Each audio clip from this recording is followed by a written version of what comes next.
Hello, it's Lisa. Welcome to the video. I am going to be doing my labor and delivery story. If you're new here, I had a baby 6 weeks ago. If you're not new here, thanks for coming back. I took a break because the first 6 weeks is always crazy and I wanted to just focus on keeping everyone alive and not worry about too much else. So yes, I'm back. I'm here to tell my perfect labor and delivery story. There were a few things on my birth plan that I really hoped would happen, and most of them did. So let me jump into it. So, if you do not know already or have not watched any of my previous stuff, this is my third baby. I have had 2 birth stories already. They were both overdue and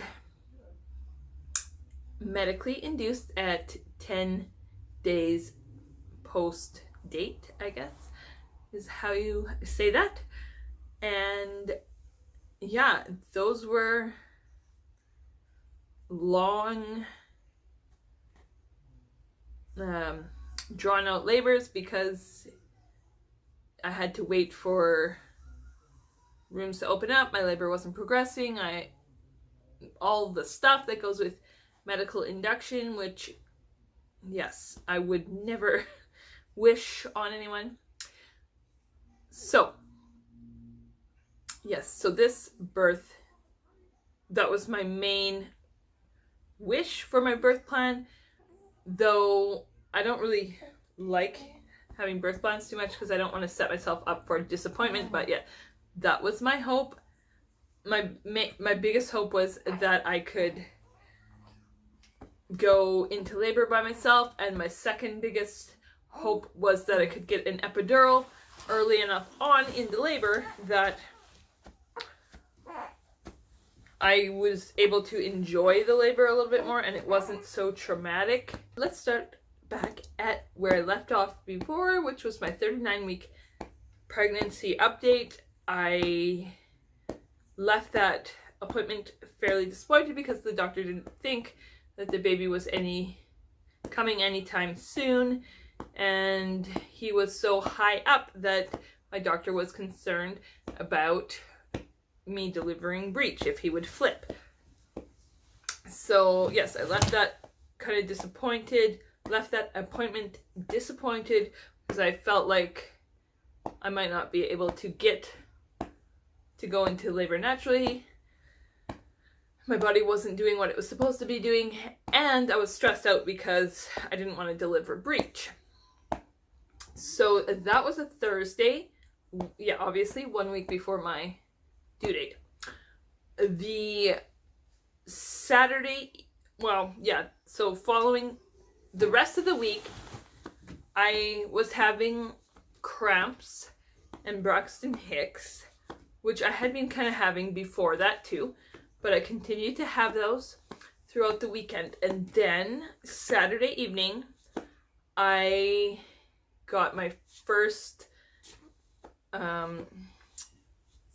bloody mucus, so the beginning of my bloody show, which really got me excited because I felt like my body was doing what it was supposed to be doing and that the possibility of going into labor by myself was there now. And because I still had like about 3 weeks until they were going to induce me anyway, so I figured, in the next 3 weeks I might actually go into labor by myself. It was awesome. Then that happened Saturday around 7:30 p.m. Then Sunday I continued to have cramping and Braxton Hicks and bloody show, but nothing that I would consider contractions. So that day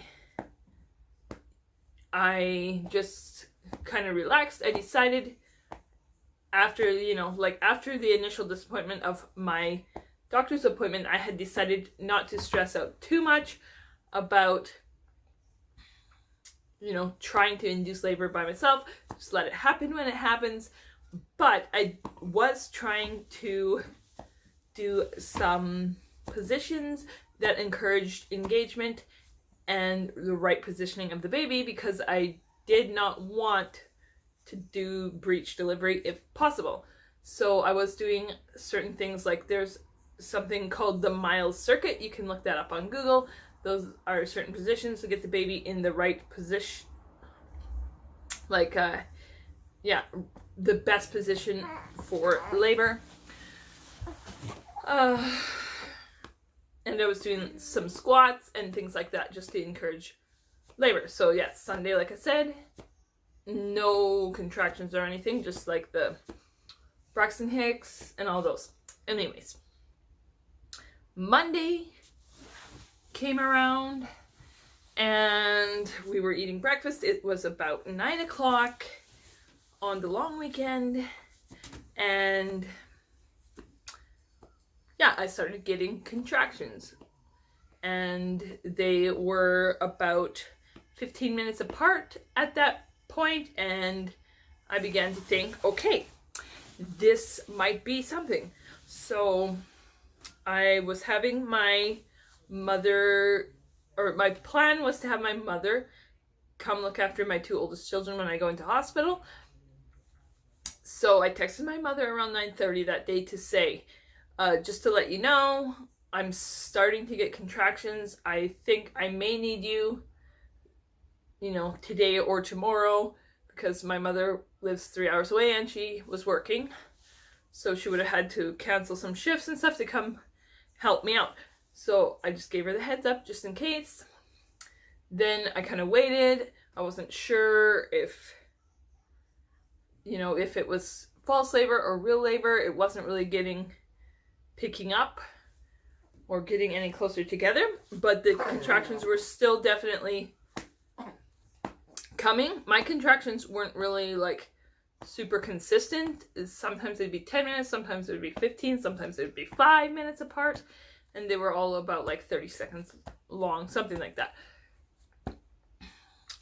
So yes, that kind of happened throughout the morning, and then around noon I canceled my work or babysitting. I babysit.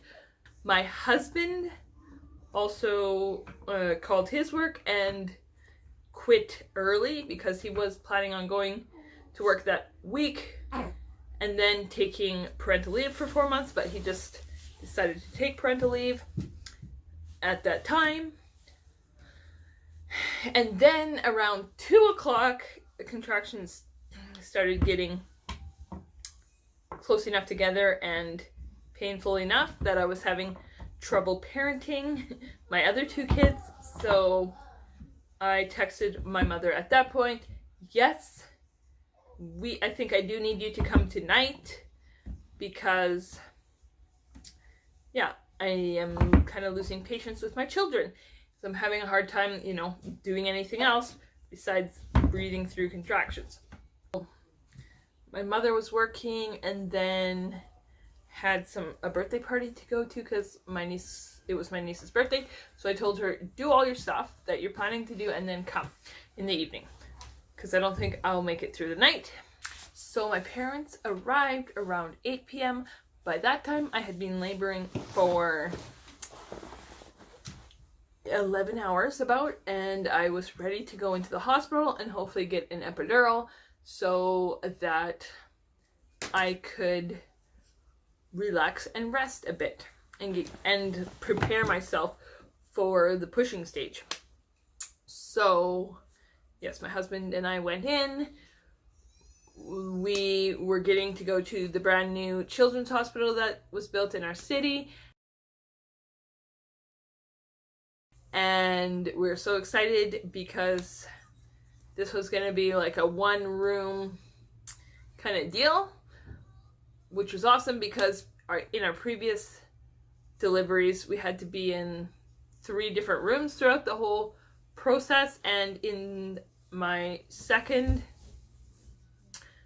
delivery, during the postpartum stage, there was 4 people in 1 room, and in the new hospital, it was like single room. So you're in the same room the whole time and only 1 patient per room. So Yes, we were so excited. So we went in, and so how it worked was you go in, you check in, they take you to a room to get assessed, because I think you have to be at 4 centimeters to be considered in active labor and be able to stay in the hospital. So I was just hoping and praying that I was at 4 centimeters.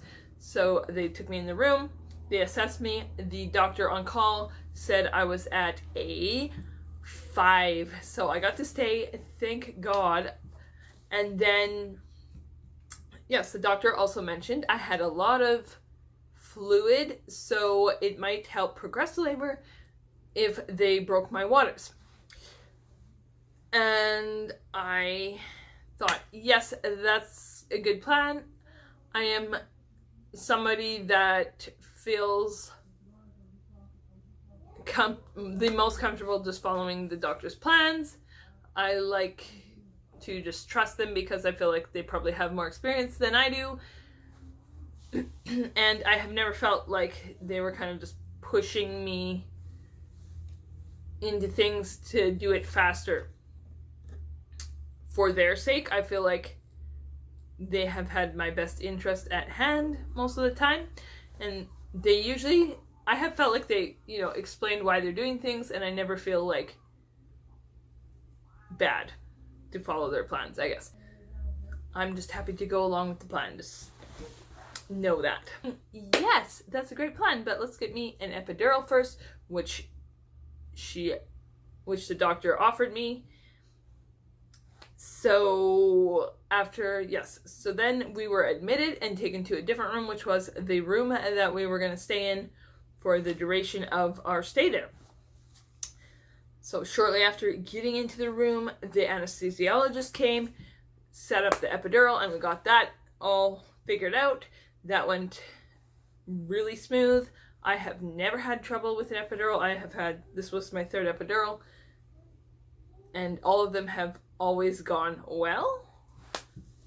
I just never look at the needle. My husband, that freaks him out because apparently it's very long. But yeah, I don't look at it. I don't know how long it is. It's in my back. I can't see what's going on anyways. So, and I'm happy to finally get some pain relief and be able to relax for a bit and rest. After I was giving the epidural, the nurse offered me a little meal, which I took because throughout the day I hadn't really eaten or drank as much as I should have because I didn't have an appetite. I was just trying to work through my contractions. So I was grateful for that. I loved my labor and delivery nurse. I felt like she took good care of me. I have never had a bad labor and delivery nurse though, so shout out to you, labor and delivery nurses. I feel like those nurses always make me feel like calm and looked after. And yes, I'm always just so grateful and happy for the labor and delivery nurse. So thank you to anybody that does that for a job. That's amazing. Okay, so back to the story. Yes, I had a meal. I rested for a while. And then eventually, I don't know what time this was at, but the doctor came back in to check my progression. I was at a 6. Then they broke my water. Then let me labor a little bit more, and I was able to go to the bathroom like by myself, even with the epidural. I don't know what kind of epidurals people are getting where they can't walk or go to the bathroom, but the last time I could walk, but they had given me a catheter, so I was peeing in the catheter. This time they didn't even give me a catheter. So I was able to go pee by myself, which was awesome. I rested for a while. The doctor came back in to check me. I was at an 8, but I had like a cervical lip on one side, so she wanted me to like flip over and lay on my other side. She also wanted to start me on Pitocin at that point because they thought my contractions weren't consistent enough and close together enough, that they were concerned when it came to the pushing stage that I would push for too long and it would be very difficult delivery. So yes, that is why they recommended Pitocin, and I was fine with that, especially since like I already had the epidural, so I didn't have to deal with the painful contractions of being on Pitocin. So anyways, put me on Pitocin. I quickly did something something quickly happened, and my baby's heart rate started to decelerate, and the labor and delivery nurse was quite concerned. She flipped me over to my other side because she said that sometimes helps get the heart rate back up. She called in the doctor and like a couple other nurses, so there was like 3 nurses and 1 doctor, and things got a little bit hectic for a bit. And then as soon as everybody was in there and ready to help out, his heart rate went back up, and the doctor said he probably just dropped quickly down into the birth canal, because that happens usually when the heart decells like that. That's usually what happens. And yes, then she checked him and he was right there, and it was time to push. So they got, the bed all set up for the pushing stage. And yeah, we did a practice push to make sure I remembered how to push, which she said I was doing a really good job pushing. So then, yeah, we started the pushing stage. I had 3 contractions and he was out. So that was like, I don't know, I think it was like about 15 minutes of pushing and it was finished. And that was another concern of mine in my birth plan, or a hope for my labor, was that I did not spend a lot of time in the pushing stage, because I actually have, in my other 2 births, also had short pushing stages because of certain circumstances. We actually were waiting. In my other 2 births, I waited in transition for a long time before I pushed, which helped my pushing stages become quite short. So that's what I was hoping for in this one, and that's what I got, which was amazing. As for the tearing, I'm not concerned about the tearing. I don't feel it. I mean, I have had an epidural all 3 times, so I don't feel it tear. And my first delivery, I tore.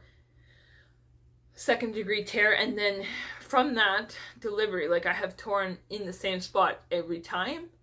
So I was assuming I would just tear in that spot again, which I did. Which was fine. I recovered fine from that. I think like within a week I was feeling pretty good from that, because I think my body kind of knows how to heal itself quicker now that it's done that a few times already. So yeah, that was that. I had a healthy boy. He was 7 pounds 6 ounces, which we were shocked at because my other 2 kids were over 9 pounds. So he was a little guy. And yeah, he was born at 1:30 in the morning on Tuesday. What was it? Tuesday, May 19th. Which was 2 days before his due date, which was another shocker. Because yeah, everybody was expecting me to go overdue. So I was so thankful. And one thing I wanted to mention about that was I took red raspberry leaf tea for the duration of my 3rd trimester, I had 1 cup of red raspberry leaf tea a day to help induce labor. And I read on the internet that there's no medical proof that that helps induce labor, but by golly, you cannot tell me that did not help. I'm pretty sure this is why I had such a good labor and why I went into labor early. My husband disagrees with me, but there you go. Let me know in the comments below if you have had success with red raspberry leaf tea. Anyways, now back to my story. That's it, I guess. Then we just stayed in the hospital recovering for, okay, he was born at 1 a.m. on the 19th. We stayed that whole day. Yeah, then we slept overnight. Then the 20th, we went home on, like, at 10 in the morning. So we were in the hospital for such a short time compared to our previous stays that were like 5 days. So thank goodness for that. I think partly that has to do with COVID-19, but I was glad because, you know, when you're a 3rd-time mother, you don't feel like you need to be in the hospital for 5 days. Anyways, because I had a very great, that was the best labor and delivery story I could have ever hoped for. Now the question is, do I stop having kids now and end on a high note? Or, because it was so great, do I continue to have kids and keep improving? I will let you know the answer to that in my next video, because I'm going to do a birth control, what are our plans for birth control / yeah, are we done having kids video next. So you will get to see my thoughts on that soon. I will see you next time. Bye!